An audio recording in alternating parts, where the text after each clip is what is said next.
ត្រង់សឹងភ្នែក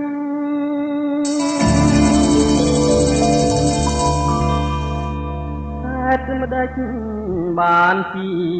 ស្រីយំ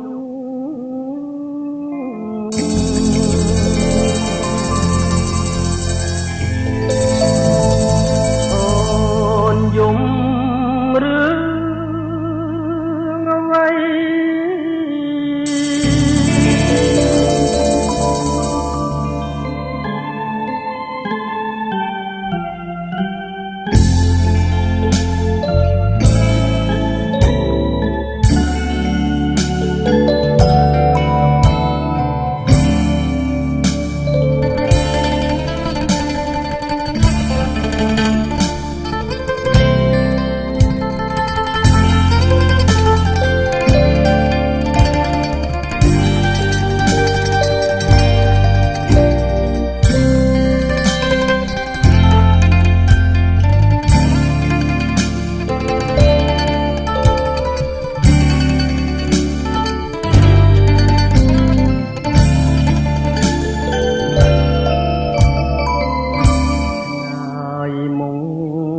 ចង់ជាលៀងសអងមកលំទួបងថាមិនដេចក៏អូននាងគេងបែកខ្នងជួយផងយំផងខឹងនឹងបងឬអូ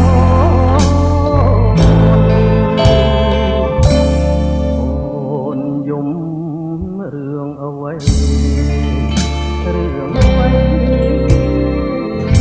យំបី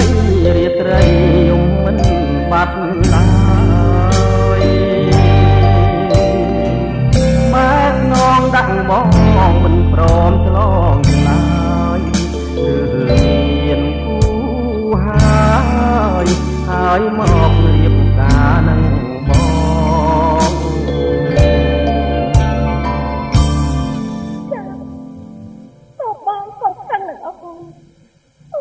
មានសង្សារមកតែហើយមែនតែម្ដាយអូនគាត់បង្ខំឲ្យអូនរៀបការនឹងបងហើយអូនមិនមានប្រកាសការពិត